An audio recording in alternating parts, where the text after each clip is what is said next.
Hi అందరికీ. అందరెలా ఉన్నారు? నేనైతే చాలా బాగున్నాను. మీరు బాగుండాలని మనస్ఫూర్తిగా కోరుకుంటున్నాను. ఈరోజు ఫుల్ వీడియో ఏంటో మీకు తెలుసు కదా! అదే అండి కేక్ వీడియో పొద్దున లైవ్‌లో చెప్పాను గదా!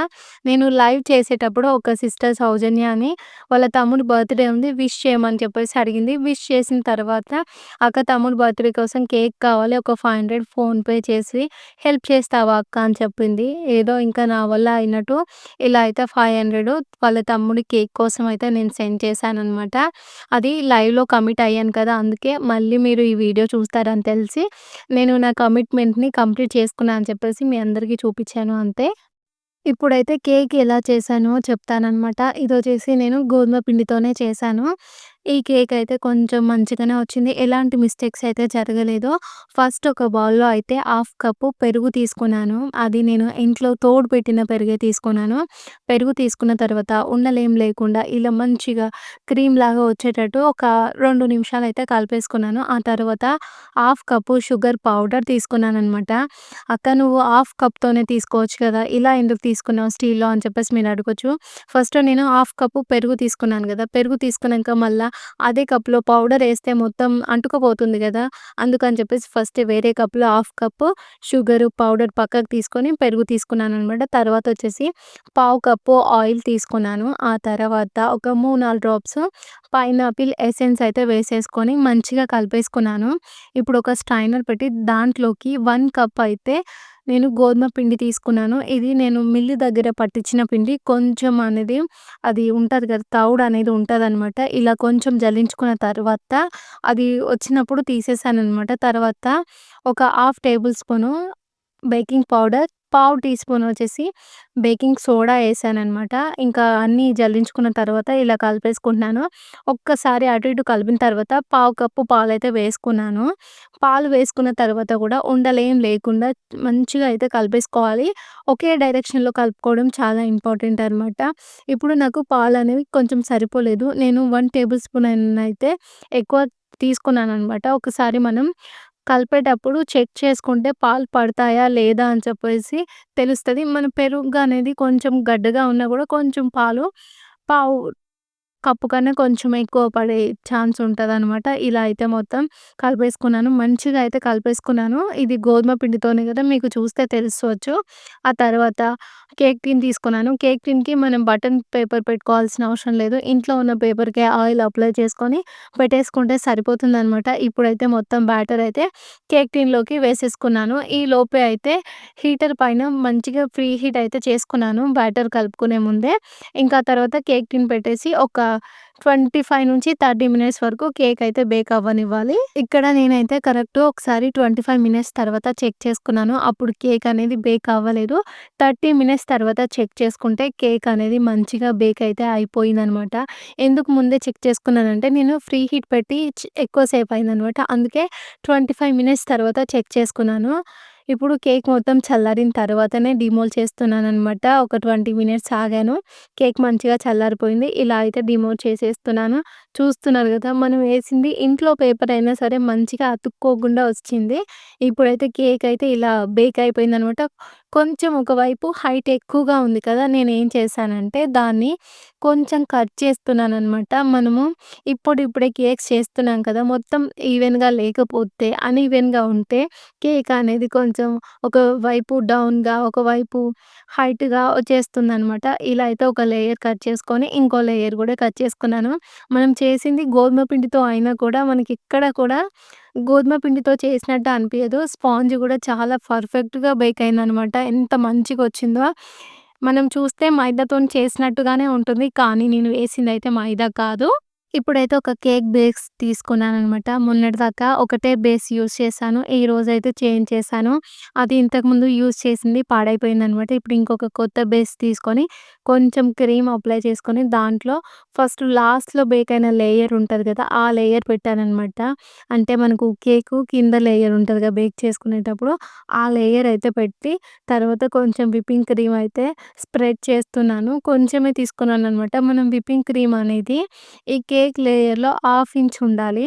మనం ఇప్పుడే చేస్తున్నాం కాబట్టి కొంచెం మరీ అంత పర్ఫెక్ట్‌గా హాఫ్ ఇంచ్ ఉండేటట్టుగా రాదు. కాకపోతే ప్రాక్టీస్ చేసే కొద్దీ వస్తదేమో. ఒకవేళ మీకు మంచిగా ఫినిషింగ్ చెయ్యొస్తే ఒక హాఫ్ ఇంచ్ ఉండేటట్టుగా చూసుకోండి. ఇక్కడ నేను చాలా క్రీమ్ అప్లై చేశాననమాట. అయినా కూడా కొంచెం ఏంటి అంటే మనకు మొత్తం ఈవెన్‌గా అవుతే హాఫ్ ఇంచ్ ఉన్నట్టు కనిపిస్తది. కొంచెం అన్‌ఈవెన్‌గా ఉన్నప్పుడు అలా కనిపించదనమాట. ఇప్పుడైతే పైనాపిల్ క్రష్ వేస్తున్నాను. ఈరోజు నేను చేసేది ఎగ్‌లెస్ పైనాపిల్ కేక్ కదా! అందుకని చెప్పేసి నేను ఇది ఇక్కడ క్రషే వేస్తున్నాను. ఫస్ట్ ఏమో అక్కడనేమో బ్యాటర్‌లో పైనాపిల్ ఎసెన్స్ ఏసాను. ఇక్కడ క్రష్ ఏస్తున్నాను. లేయర్ పెట్టుకున్న తర్వాత షుగర్ సిరప్ ఏసుకున్నాను. అది చెప్పడం మర్చిపోయాను. ఇక్కడ క్రషు స్ప్రెడ్ చేసుకున్నాక వైట్ చాకో చిప్స్ ఏసుకొని మళ్ళా సెకండ్ లేయర్ పెట్టుకున్నాను. సెకండ్ లేయర్ ఏం పెట్టుకున్నానంటే పైనుంచి కట్ చేస్తాం కదా! కొంచెం సాఫ్ట్‌గా ఉంటుంది. ఆ లేయర్ పెట్టుకొని ఇలా మళ్ళీ షుగర్ సిరప్ అప్లై చేసుకొని విప్పింగ్ క్రీమ్ అయితే పెట్టేస్తున్నాను. దీనికోసం నేనైతే ఇదొచ్చేసి హాఫ్ కేజీ ఉంటది కేక్. నేనైతే 1 కప్పు విప్పింగ్ క్రీమ్ అయితే తీసుకొని బీట్ చేసుకున్నాననమాట. ఈరోజు విప్పింగ్ క్రీమ్ గూడా చక్కగా బీట్ అయిందనమాట. నేను కేక్ చేసేటప్పుడు కొంచెం మెల్టింగ్ గూడా అనిపియలేదు. ఇలా అయితే సెకండ్ లేయర్ కూడా మంచిగా స్ప్రెడ్ చేస్తున్నాను. మీరు చూడొచ్చు. సెకండ్ లేయర్ అయితే హాఫ్ ఇంచ్ వచ్చింది క్రీమ్ అయితే చాలా మంచిగా వచ్చిందనమాట. ఫస్ట్ లేయర్‌లో కొంచెం అంతగా హాఫ్ ఇంచ్ వచ్చినట్టు కనిపియలే. సెకండ్ లేయర్‌లో మాత్రం పర్ఫెక్ట్‌గా వచ్చింది. ఫస్ట్ ఏం చేశానంటే ఇలా క్రీమ్ మంచిగా స్ప్రెడ్ చేసుకున్నాక పైనుంచి ఎక్స్‌ట్రా ఉంటది గదా! ఇలా అయితే మనం పాలెట్ నైఫ్‌తోనే కేక్ లోపలికి తొయ్యాలి గానీ, ఈ లేయర్‌లో పెట్టిన క్రీమ్ అనేది మనం తీయొద్దనమాట. మనం తీయడం వల్ల కేక్ క్రీమ్ తక్కువ అయిపోతుంది. ఇప్పుడేంటి అంటే సైడ్స్‌కి గూడా కొంచెం కొంచెం క్రీమ్ అయితే అప్లై చేస్తున్నాను. ఇలా ఏంటి అంటే మనం కొత్త గదా! క్రంబ్ కోడ్ అనేది 3 లేయర్లకు ఒకటేసారి కాకుండా ఇలా కొంచెం కొంచెం చేసుకుంటే మనకి ఈజీగా అవుతదనమాట.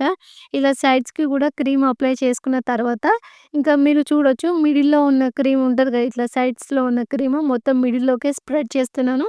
ఏదైనా పాలెట్ నైఫ్‌కి ఎక్కువ అనిపిస్తే దాన్ని రిమూవ్ చేస్తున్నాను. ఆ తరువాత 2 టేబుల్ స్పూన్ అంతా పైనాపిల్ క్రష్ వేసుకొని ఇలా స్ప్రెడ్ చేస్తున్నాననమాట. మనం కొత్త కాబట్టి, స్టార్టింగ్ కాబట్టి క్రష్ ఎక్కువగా వేసుకుంటే సైడ్స్‌కి లీక్ అయ్యే ఛాన్సెస్ ఎక్కువగా ఉండి, క్రీమ్ మెల్ట్ అయిపోయే ఛాన్స్ కూడా ఉంటది. ఆ తర్వాత వైట్ చాకో చిప్స్ ఏసుకొని థర్డ్ లేయర్ పెట్టేసుకున్నాను. నేనైతే విప్పింగ్ క్రీమ్‌ని పంపింగ్ బ్యాగ్‌లోకి తీసుకొని ఇలా చేస్తున్నాననమాట మొత్తము. అయితే పంపింగ్ బ్యాగ్‌లో లాస్ట్‌లో కొంచెం క్రీమ్ ఉందనమాట. ఇంకా సైడ్స్‌కి ఎలాగో క్రీమ్ అప్లై చేస్తామని చెప్పేసి నాకు ఎక్కడెక్కడ కొంచెం హోల్స్ లాగా అనిపించినాయి అక్కడక్కడైతే క్రీమ్ పెట్టేసి ఇలా మళ్ళీ అదే పాలెట్ నైఫ్‌తో పైనైతే ఫస్ట్ ఫ్లాట్‌గా చేస్తున్నాను. ఆ తరువాత కొంచెం కొంచెం ఎక్స్‌ట్రా క్రీమ్ అనేది సైడ్స్‌కొస్తది కదా! దాన్నయితే ఇలా కేక్ చుట్టూ అయితే అప్లై చేస్తున్నాననమాట. దీన్నే వచ్చేసి క్రంబ్ కోడింగ్ అని అంటారు. ఇలా ఏంటి అంటే చిన్న చిన్న హోల్స్ ఎక్కడున్నా గూడా వాటిని ఫిల్ చేసుకుంటే మనకు కేక్ ఫినిషింగ్ అనేది చాలా నీట్‌గా వస్తుంది. మీరు చూడొచ్చు నేను ఇలా అయితే క్రంబ్ కోడ్ అయితే చేసుకున్న తర్వాత మళ్ళీ పైనుంచి ఎక్స్‌ట్రా క్రీమ్ ఉంటదిగా, ఈ క్రీమ్‌ని గూడా నేనేంటి అంటే బయటికి తీయట్లేదు. కేక్ లోపలికే తోసేస్తున్నాను. ఇలా అయితే కొంచెం అయితే క్రంబ్ కోట్ చేసేసుకున్నాను. మళ్ళీ ఏమైనా ఎక్స్‌ట్రా క్రీమ్ ఉంటే ఇలా అయితే సైడ్స్‌లోకి తీసుకొని సెపరేట్ బౌల్‌లోకైతే ఈ క్రీమ్‌ని నేను తీసుకుంటున్నాను. మీకక్కడ పక్కన బౌల్ కనిపిస్తూ ఉండొచ్చు. మళ్ళీ పైన పాలెట్ నైఫ్ పెట్టి మొత్తం క్రీమ్ మొత్తం ఈవెన్‌గా వచ్చేటట్టయితే ఇలా చేసేసుకున్నాననమాట. క్రంబ్ కోడింగ్ అయితే అయిపోయింది. ఒక 10 నిమిషాల పాటు ఫ్రిడ్జ్‌లో పెట్టిన తర్వాత మళ్ళీ కేక్ బయటికి తీసి పైనే ఫస్టు కొంచెం క్రీమ్ వేసేస్తున్నాననమాట. పైన మనం ఫస్ట్ క్రీమ్ ఏసి స్ప్రెడ్ చేయాలి. అలా స్ప్రెడ్ చేయడం వల్ల పైన ఫ్లాట్‌గా మంచిగా ఈవెన్‌గా వస్తుందని చెప్పేసి నాకు తెలిసిందనమాట.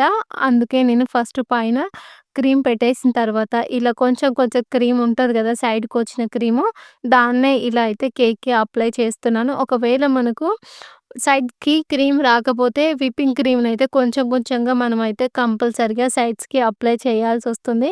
మీరు చూస్తున్నారు గదా! పాలెట్ నైఫ్‌తోని నేనైతే ఇలా మంచిగా అయితే అప్లై చేస్తున్నాను. ఇది కూడా ఫినిషింగ్‌లో పోతదనమాట. అందుకని చెప్పేసి ఇంకా వేరే క్రీమ్ కూడా తీసుకొని అప్లై చేస్తున్నాననమాట. కొంచెం కొంచెం సైడ్స్‌కి మనం ఎక్కువగా స్క్రాప్ చేస్తాము. తర్వాత ఫినిషింగ్ నీట్‌గా రావాలి అంటే సైడ్స్‌కి కొంచెం క్రీమ్ ఎక్కువగా ఉండాలి.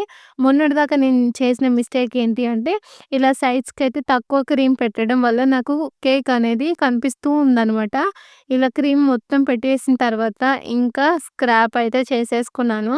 నేను ఇందాక పైన క్రంబ్ కోట్ చేసేటప్పుడు కొంచెం బౌల్‌లోకి క్రీమ్ తీసేసాను గదా! ఆ క్రీమ్ కూడా ఇలా ఫినిషింగ్‌లోనే వేసేసాననమాట. అలా వేయడం వల్ల దాంట్లో క్రమ్స్ అనేవి ఉండిపోయినాయనమాట. అందుకే మీకు ఇలా సైడ్స్‌కి కొంచెం క్రమ్స్ అనేవి కానొస్తున్నాయనమాట.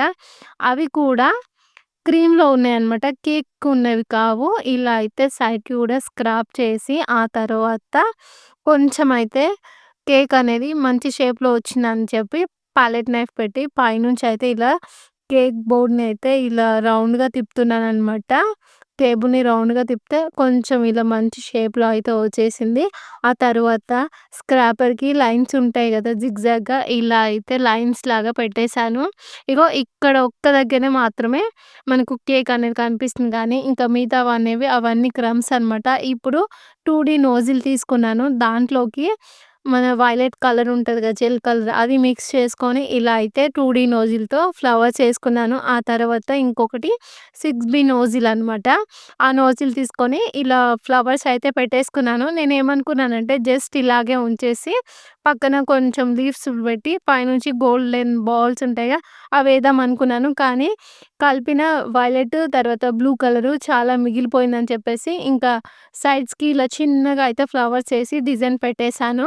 మనం మిగిలిపోయిన క్రీమ్‌ని ఇప్పడంతలా కేక్ చేయలేం కాబట్టి, ఇంకా దాన్ని స్టోర్ చేసినా గూడా అది తొందరగా పాడైపోతుంది.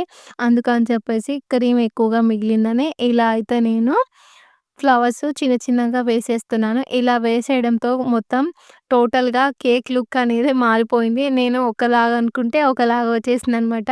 నేనేమో జస్ట్ సైడ్స్‌కే వేసేసి కింద బార్డర్ ఏస్తే చూడడానికి బావుంటదనుకున్నా. ఇంకా కొంచెం అయితే ఇక్కడ మొత్తం వైలెట్, బ్లూయే కనిపిస్తుందని చెప్పేసి వైట్ కలర్ క్రీమ్‌తో అయితే ఇది కూడా ఒక చిన్న 6బీ నోజిల్ అనమాట. ఇవి మీషోలో తీసుకున్నాను. అంత మంచిగా డిజైన్ రావట్లేవు.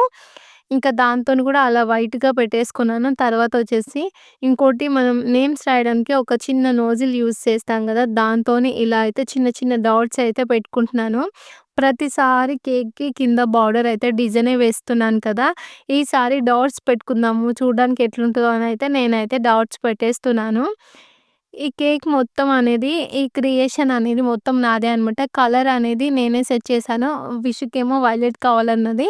కనయ్యకేమో బ్లూ అన్నాడు. ఆ తర్వాత నేను ఎక్స్‌ట్రా క్రీమ్ మిగిలిపోయిందని చెప్పేసి ఇలా సైడ్స్‌కి కూడా చిన్న చిన్నగా ఫ్లవర్స్ ఏసేసి అదే బ్లూ కలర్ అయితే పెట్టేసాననమాట. వైలెట్ కలర్ డాట్స్ పెట్టాను. ఇలా అయితే ఈ కేక్ కంప్లీట్ అయిపోయింది. కేక్ చూడ్డానికి ప్లెయిన్‌గా అనిపిచ్చింది. లీవ్స్ ఉంటే బావుంటది. మళ్ళీ నేను గూడా లీఫ్ నోజిల్ ఎప్పుడు యూజ్ చేయలేదు గదా! ఒక్కసారి యూజ్ చేస్తే మనకు యూజ్ చేసినట్టు ఉంటది. తర్వాత మంచిగా ఫ్లవర్స్‌కి లీఫ్ వచ్చినట్టు గూడా ఉంటదిగా అని చెప్పేసి ఇలా అయితే లీవ్స్ పెడుతున్నాను. ఈ నోజిల్ అయితే మంచిగా యూజ్ చేస్తుందనమాట. లీవ్స్ అనేవి చక్కగా వస్తుంది. అంత మంచిగా వచ్చినప్పుడు 1, 2 ఆకులు పెట్టి ఊకుంటామా? ఇగ అందుకని చెప్పేసి కేక్ మొత్తం ఇలా అయితే నింపేసాననమాట. ఇంకా పైన ప్లెయిన్‌గా ఉంది. హ్యాపీ బర్త్‌డే అని రాద్దాం అనుకున్నాను. కానీ ఇంకా వద్దు అని చెప్పేసి కొంచెం గోల్డ్ కలర్ బాల్స్ తర్వాత సిల్వర్‌వయితే ఇలా స్ప్రెడ్ చేసి మధ్యలో ఒక చిన్న హార్ట్ షేప్ చాక్లేట్ అయితే పెట్టేసాననమాట. ఇది దీనికోసం ఒక చిన్న చాక్లేట్ పీస్ మెల్ట్ చేసుకొని మరీ చేశాను. ఇక మొత్తానికి మన పైనాపిల్ ఎగ్‌లెస్ కేక్ అయితే రెడీ అయిపోయింది. మరి మీ అందరికీ ఈ కేక్ ఎలా అనిపించిందో కూడా కామెంట్ చేసి చెప్పండి. అండ్ అలాగే ఈ వీడియోలో ఏమైనా మిస్టేక్ చేసినట్టు అనిపిస్తే కూడా నాకు చెప్పండి. ఓకేనా ఫ్రెండ్స్? మీ అందరికీ వీడియో నచ్చితే లైక్ చేసి మన ఛానల్‌ని సబ్స్క్రైబ్ చేయండి. Okay friends. బాయ్ మరి.